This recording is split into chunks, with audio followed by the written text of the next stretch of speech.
Welcome to Invested in Climate.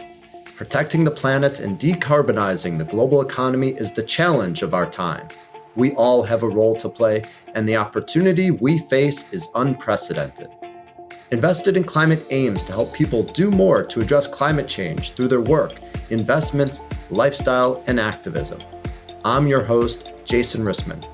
I support a growing community of top climate and ESG leaders as the Chief Experience Officer at Nationswell, and I'm an advisor to the climate practice at IDEO. I'm also an investor and startup advisor, and when it comes to climate action, I know I'll be a lifelong learner, always looking to have more impact. If you like what you hear, give us a good rating on Apple, Spotify, or wherever you found us. Sign up for updates and suggest ideas for future episodes at investedinclimate.com. Follow us on social, subscribe, and spread the word. Thanks for joining. It's so efficient, elegant, it's unbelievable. I have the privilege to throw my food waste into the kitchen sink, push a button, and that's it. It turns into energy. And a few minutes later, I'm already cooking my dinner on this gas that's been created from my food waste. Hi, everyone. I love talking about food waste. It's one of the biggest contributors to emissions and something that we all contribute to every day. Reducing how much food goes uneaten is, of course, a big part of the solution. But there will always be organic waste. If it sits in a landfill, it'll emit methane and miss the chance to be reused as a resource. Today's episode focuses on an Israeli startup that sees organic waste as a precious resource. HomeBiogas turns waste into fuel on site to be used for heating and cooking. They're off to the races selling their products for a range of applications, from backyards to hotels, and they're just getting started. We're joined today by HomeBiogas's founder, Oshik Efrati, and one of their key investors, Ron Gonen from Closed Loop Partners. We talk about both guests' backgrounds, the challenges and opportunities to create a circular economy, anaerobic digestion, how HomeBiogas turns waste to energy, the opportunity they see, and much more. Here we go. Oshik Efrati, Ron Gonen, welcome to Invested in Climate. It's a pleasure to have you here today. Glad to be here. Great. Where are you both dialing in from? I'm from Israel. Oshik, I'm from Israel. I'm dialed in from our Closed Loop Partners office in New York City. All right, very good. Well, great to have you here across the time zones. We're here to talk about waste, the potential for converting waste into fuel, and how that can help address climate change. Let's get started with some really quick introductions. Oshik, will you kick us off? We'll have plenty of time to learn about your company, so let's first hear about your background and what led you to launch HomeBiogas. I see myself as an inventor. I like to solve problems. And in my background, I developed few products in the area of water purification, hydration systems. I'm a biologist in my background. After working in the industry of developing products 11 years ago, 10 years ago, I decided that I want to do something that will actually reduce waste from the world. And I saw an opportunity in the organic waste. I've seen that there are not enough solutions. I wanted something for my house that I can recycle my organic waste in a very elegant way. And I also had a vision, a mission. I actually traveled 3 years around the world. 1 year in Africa, 1 year in South America, Central America, North America, and Europe. And actually in my traveling in Africa, I've seen that there is a need for clean energy. At some point, I understood that the waste can become actually the solution. We can actually turn it from a problem to a solution. This is the background, and from there, the vision was to create small-scale biogas system that we can use in our homes, and from there it grew. And we'll talk about it probably in the interview. Fantastic. Yes, definitely excited to learn more about the company. Ron, over to you. Tell us about your experience in recycling and waste that led you to founding Closed Loop Partners. I started my first recycling program in high school when I ran for student government. And after I was fortunate enough to win that election, a teacher came up to me and said, you know what you could do to make a difference is get rid of all of the plastic utensils in the cafeteria. We should have real silverware and just wash them. And I thought to myself, that's a great idea. I proposed it thinking, wow, I'm going to do something good for the environment and I'm going to accomplish something as my first thing in student government. And it was also my first lesson in politics because the reaction I got from a lot of the students was, that's disgusting. I'm not going to eat off of that utensil that so-and-so ate off of yesterday. So it was a great learning experience, but this was back in the early 90s and I got that done and we got rid of the plastic utensils and replaced them with silverware that we continually reused. And then fast forward a decade later, I was in graduate school in 2002 and founded my first recycling company called Recycle Bank that I ran as the CEO until 2010 and had a modest exit from that company.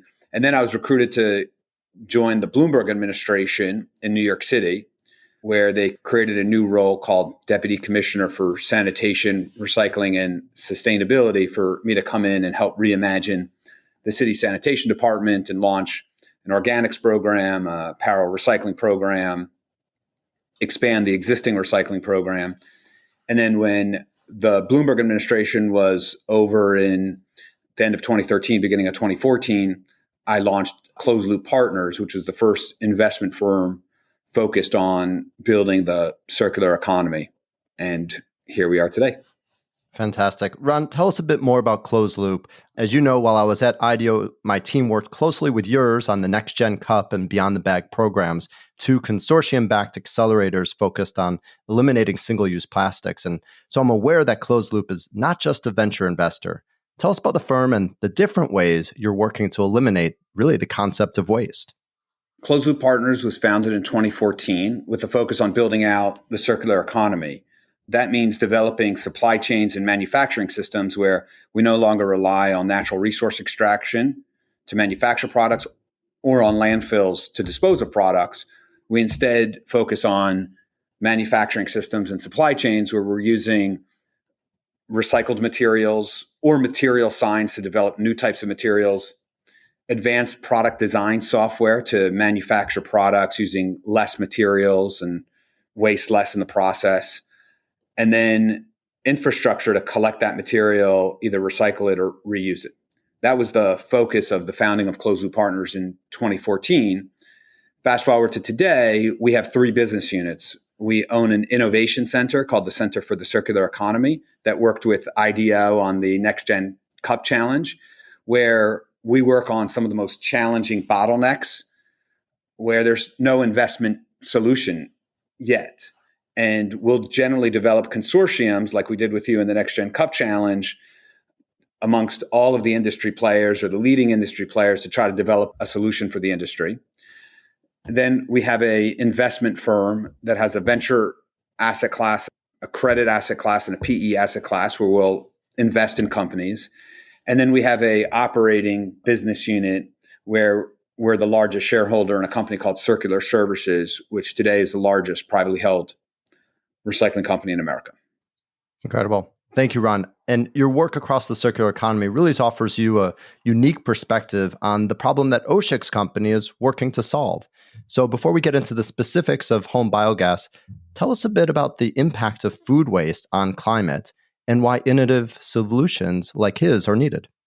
Food waste is arguably the leading driver of GHG emissions in the world. It's definitely top three, but I would make the case that if you add up all of the parts of the production of food, the transportation of food to the location, the amount of food that's wasted, then taking that wasted food and getting it to a landfill or a dump in emerging markets, the production of food and food waste is the largest emitter of GHG emissions globally. We tend to think that the largest is the fossil fuel sector or the transportation sector, and those sectors are large emitters of GHG. But overproduction of food and food waste is a greater emitter of GHG emissions than fossil fuels or the transportation industry. And so from a closed loop partners perspective, we see a huge opportunity, both financially and from an impact standpoint, to solve the food waste crisis that we see in local municipalities, countries, regions, and the world. Fantastic. Thanks, Ron. Oshik, let's bring you in here. Tell us how you see the problem of food waste and organic waste, and really the problems that your company is working to solve. Today, I can say that food waste, in my eyes, is not a problem. It's like money. You will not throw money to the garbage. Food waste is a resource. It's a fuel. We have tens of thousands of families that are actually using their food waste as fuel to cook their meal, to heat their water, to light the gardens.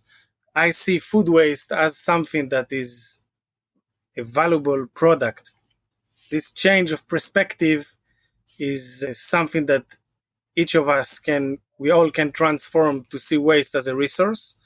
We don't have the right tools. Once we have the right tools, we can still live comfortable life, that we can still use it in the right way, so we will never throw food waste to the trash bin again. Our company mission is to create the right tools for make that happen. Great. Let's dive in there and hear about the tools. How is HomeBiogas approaching this problem? So HomeBiogas is actually a product that you put in your backyard, for example, and you take your food waste, throw it in, and it's actually digesting the food waste and create energy and liquid fertilizer from it. It's a perfect example of circular economy. You take something that you used, the food left over, you just use them again. Once you throw the food waste into the digester, there is a biologic process that breaks down the organic matter and transform it into clean gas and liquid fertilizer. With the liquid fertilizer, you can grow more food, you can nourish your garden, and with the gas, you can do whatever. You can cook on it, you can use it for heat your water, to light your garden, to use your barbecue. You can do with it whatever you can do with energy. And today we have a few types of products that are doing exactly that. Turn food waste into energy and liquid fertilizer. And it's important to say that all our product, what makes us unique, the HomeBiogas product are all on-site, meaning that you don't need to transfer the food waste from your house or from your restaurant or from your farm to a centralized location. So we are doing everything on-site. We treat the food waste on-site, and we also use the energy on-site. It's a standalone unit that can work they are low maintenance, very user-friendly, and simple to integrate.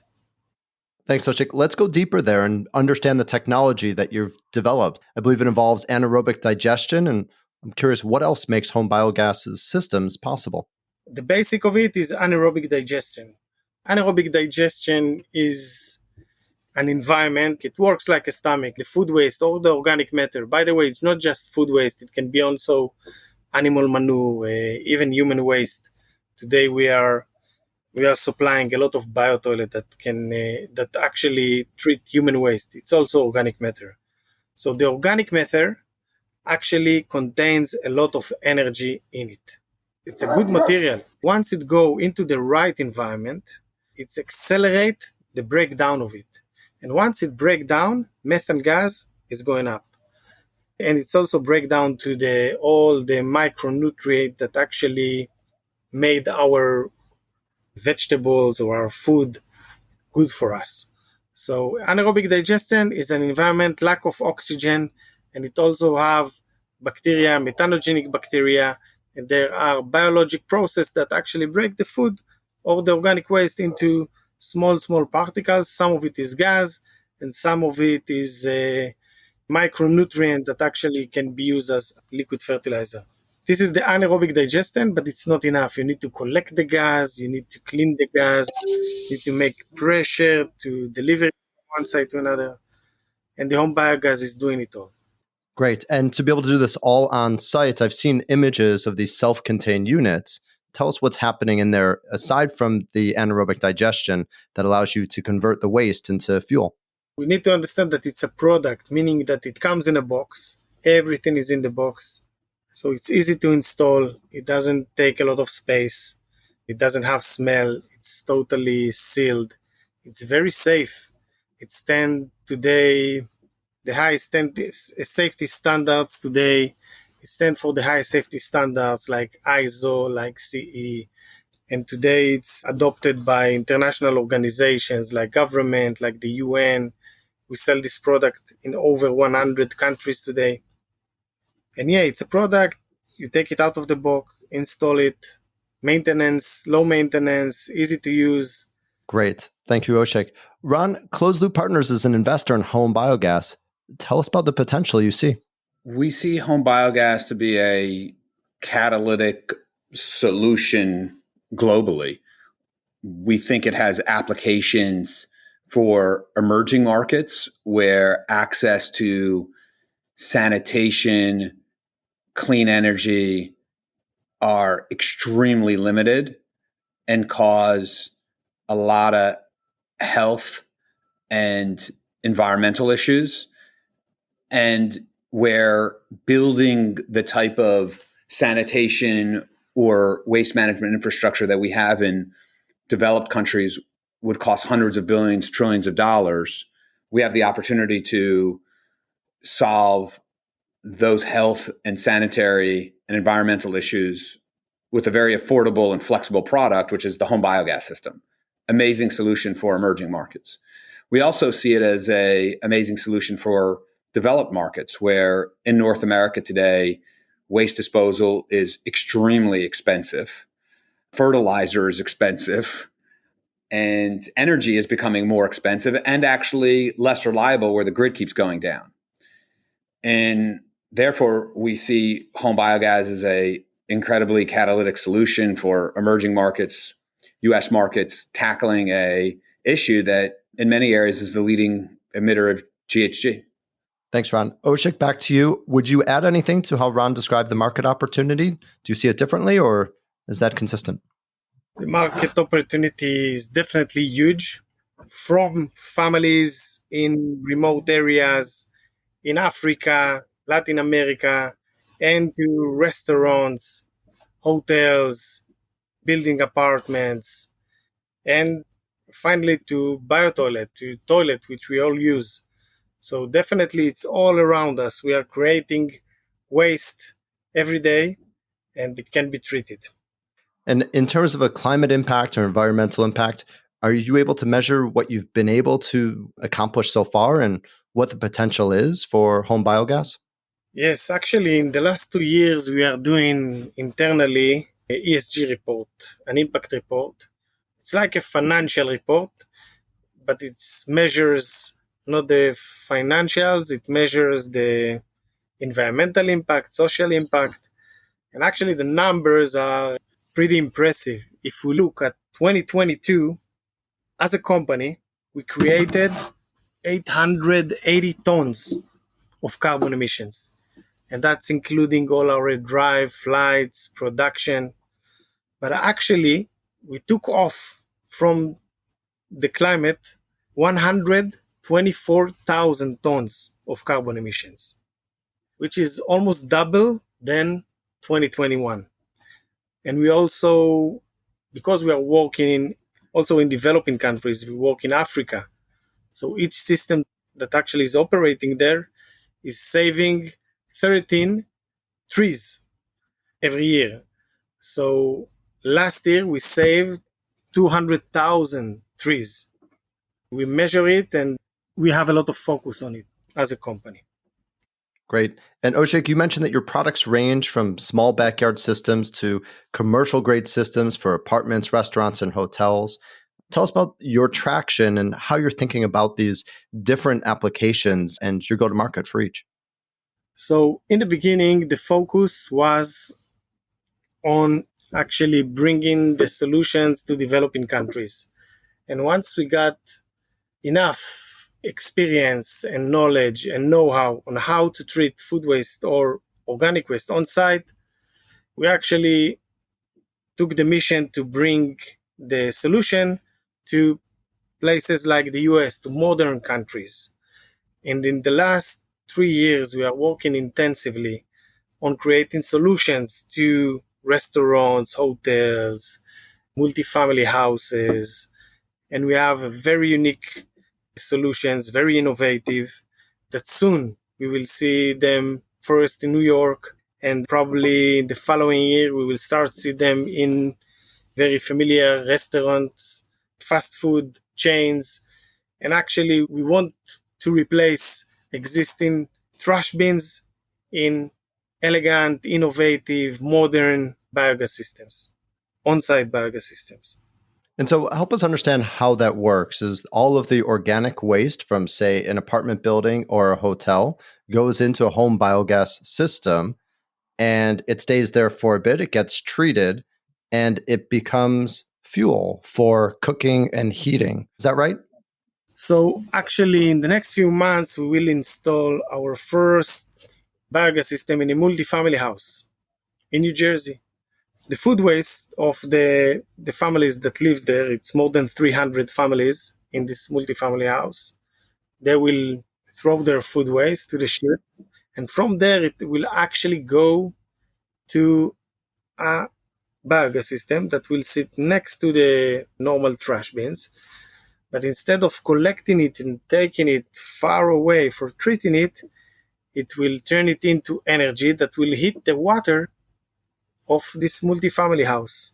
So it will save a lot of money on collection, and it will also save money on energy. And we definitely will save a lot of carbon emissions to the environment.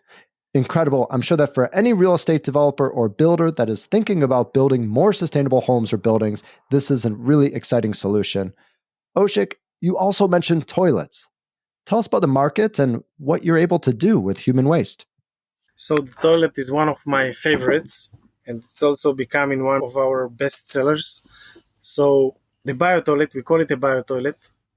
It's actually, it looks and feels like a normal toilet, but it takes the human waste and turn it into energy and treats it in a way that it's not polluting the environment anymore.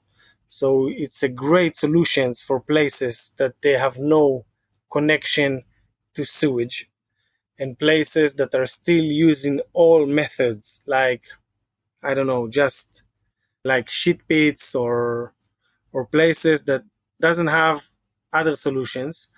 The biotoilet is a very, very elegant, cost-effective, quick to install, user-friendly method to treat human waste, which is a huge problem. Today there are, I think, over 2 billion people without appropriate sanitation solutions. Today we are doing our second project already. For example, in El Salvador, thousands of biotoilets for schools and for families that are actually replacing, they call it shit pits, that are polluting the environment, polluting the groundwater, create terrible smells and insects problem. And with a biotoilet, low cost construction, no infrastructure needed, quick to install, very, very scalable solution. And today also, actually, thousands of people in the US are already using this biotoilet. People that live in tiny houses and live off grid, and they don't have a solution for the human waste. So we help them solve this problem. Great. Thank you, Oshik. Ron, let's turn back to you. We've been talking about a range of products and markets that home biogas serves. As an investor, what do you see as most critical to the company's success? At this point, execution at scale.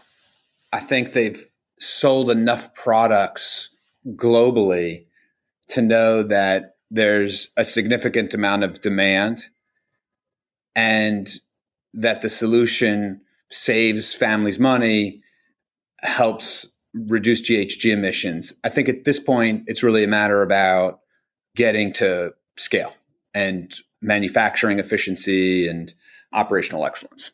Oshik, is that how you see it as well? Yeah, this is something that definitely it's a challenge to us. We are growing fast to catch the demand, to supply on time. It's not just supply. We also care about after sale support. We care about the quality of the product. So yeah, it's a good problem, but definitely it's a challenge. Oshik, seemingly partnerships are something that's critical for scaling and particularly for growing into new regions and into the commercial space. Tell us about a couple of partnerships that you've developed already and what kind of partners are you looking for now?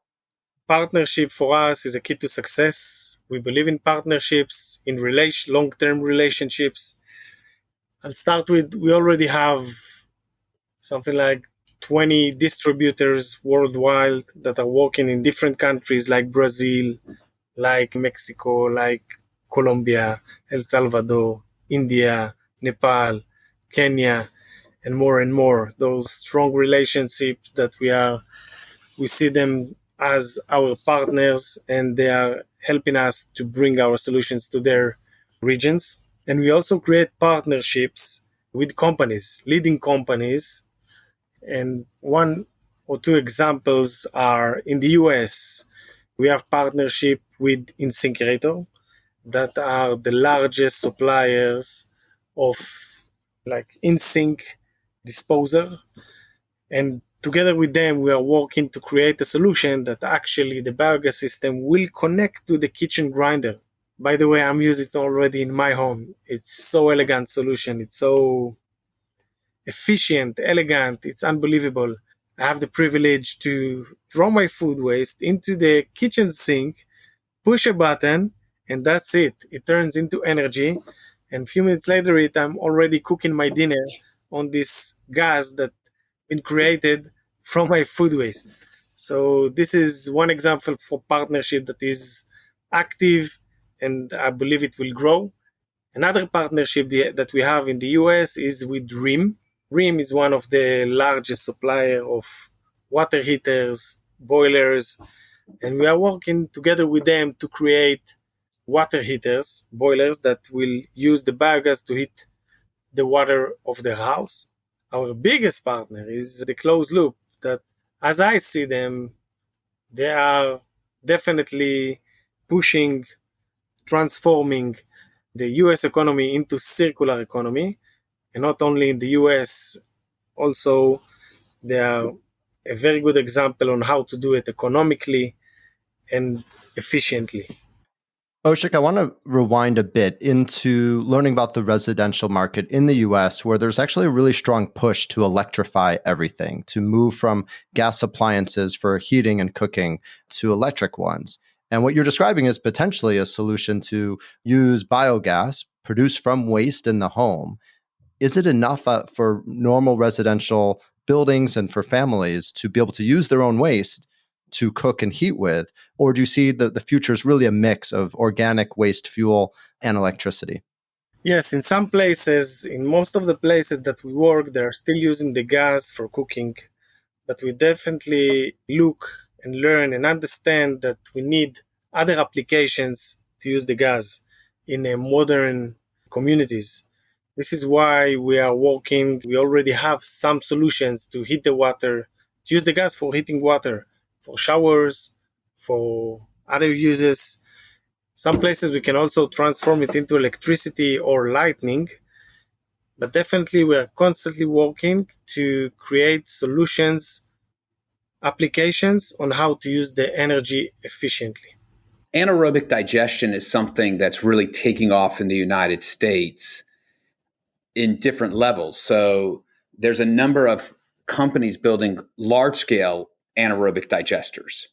There's a number of municipalities that have anaerobic digesters at their wastewater treatment facilities and are trying to figure out how to take post-consumer food waste into those anaerobic digesters. And then you have HomeBiogas that's building small-scale distributed anaerobic digesters. It's actually very similar to the solar industry in that you've got an industry where there's massive solar farms. There's an industry where you've got solar on the roofs of massive buildings and you've got solar on homes. And I think you're seeing the same thing develop in the anaerobic digestion industry, because similar to what Oshik mentioned earlier, food waste is a massively valuable resource. It can be turned into both energy and fertilizer. It's insane that we pay today to just drive it to a hole and throw it into a hole.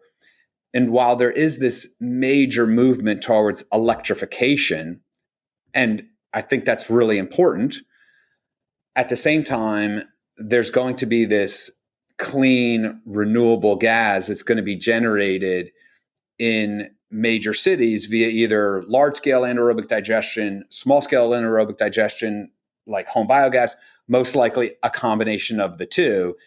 And as our energy system in the US develops, I think you'll see a combination of electrification via hydro, solar, and wind, as well as the use of renewable natural gas via things like anaerobic digestion that's using food waste and biological waste produced locally. Thank you, Ron. Really helpful to clarify that.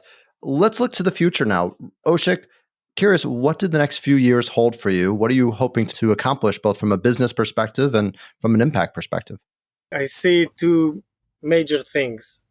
One, that we will continue to grow and get to more and more families in developing countries, that I see it as a personal mission and a company mission. And it is growing in Africa and Southeast Asia and Latin America. One of the biggest challenge and the main goal, and I think the most impactful, is to succeed to bring our solution to the US, to Europe, to places that are already, they live very comfortable life. And we actually compete with solutions that are old, like collecting the waste to a landfill. So we are going to bring solutions that are much more elegant, much more economical, much more environmental friendly. And our goal is actually disrupt the industry, this waste management industry of taking food waste from one place to a very, very remote place, and to bring those solutions to restaurants, to hotels, to modern places, and to make it the new way on how to treat your waste, to make everybody understand that waste is a fuel, to make everybody understand that it's just doesn't make sense to throw food waste into a trash bin. Thank you, Oshik. Ron, back to you. We've gone deep into the opportunity of converting organic waste into fuel, but of course, it's one of many types of waste that you're thinking about. How does this space compare to other circular economy verticals in terms of its challenges and complexity? It's the most important from the standpoint that organics is the largest part of the waste stream in the United States. Organics represents about 45% of the total waste stream. To give you a sense of an order of magnitude, plastics represents about 10% of the waste stream. So while we're constantly reading about this plastic waste issue, and it is a big issue that needs to be solved, and we have a division within Closed Loop Partners that all it focuses on is plastics. It's a massive issue. It's only a quarter of the size of the food waste issue, but the food waste issue only gets maybe a tenth or less of the attention. So we see food waste as a huge investment opportunity and need from a environmental solution standpoint. Ron, let's go deeper into that opportunity and need. Solutions like home biogas are particularly elegant in their circularity, but of course, it's just part of the solution. What else do you see as needed for realizing the ambitious dream of a circular economy for food? When it comes to food waste, I don't think there's going to be one solution out there that eliminates all food waste. There's so much food waste that we're going to need a diversified set of solutions, starting with technologies and systems that actually reduce food waste. That starts at the production level and making sure that we understand how much we actually need to produce. We overproduce way too much food today. And then it moves to the harvesting and transportation of that food and making sure that there's no spoilage. Logistics today globally is actually very inefficient. If you go to a lot of shipping docks around the world, you'll open up a crate on the dock where it's 100 degrees outside, and it'll be a crate of peaches that are spoiling because they're sitting on the dock. If you go into the actual warehouse where it's air conditioned and you open up a crate, there'll be a bunch of books in the crate. Right? That just gives you a sense of the inefficiency that exists today. That's getting solved through artificial intelligence, better technologies that can actually track what's moving around. So you have to start with making sure that you're producing the most efficient amount. And then that amount that gets produced, you have to make sure it's not getting spoiled along the way. And then you have the production of food in restaurants, for instance, and making sure that you're not overproducing the amount that needs to go on a plate. Or in a supermarket, there's a huge amount of food that gets wasted in supermarkets in places where there's lots of people who go hungry the same day. We need to eliminate that node. And then there's invariably going to still be food waste at the end of the day from homes, offices, restaurants, and we need solutions for that. And that's generally going to be the largest part of the problem. And there, the more you can solve it on a distributed level, the better from a cost standpoint and environmental standpoint, because you eliminate the truck. Food waste is heavy. It takes up a lot of space in a truck. You can pick it up and you can take it to a big compost facility. You can pick it up and take it to a big anaerobic digester facility. We're big supporters of those solutions as well, but they require a big, heavy, polluting truck. And when you can implement solutions like HomeBiogas on site, you get a much more cost-effective solution and a solution that's much better for the environment. Thank you, Ron. Oshik, we'll give you the final word here. What else do you see as needed to build a more circular economy? I see a good example on how to tackle climate change in what we have in the pandemic, in the corona. It's not enough that one country or one city is doing something. It's something that the awareness at some point, countries, cities, municipalities will understand that we all need to work together. And also the awareness of families, of consumers, of how to educate our kids. We all need to work together and we all need to do something. In simple actions, we can actually make a huge difference. My kids know that our energy is coming from food waste. They just know that they will never throw banana peels to the garbage. They recognize it as something else. I think once we will all understand that in simple actions we can make a huge difference and there will be available tools, so everything will change. This is what will make circular economy. There will not be circular economy. This will be the economy. There will not need to call it circular economy. This will be normal economy. A great note to end on. Thank you, Oshik and Ron, for the work that you're doing and for your time today. All right. Thanks so much for having us, and look forward to hearing this and other podcasts that you have. Thanks for joining us for this episode of Invested in Climate. Please remember to rate us on Apple, Spotify, or Google. Find show notes, sign up for updates, get in touch, and visualize your climate action at investedinclimate.com. This podcast is for informational and entertainment purposes only and does not constitute financial, accounting, or legal advice. Thanks again.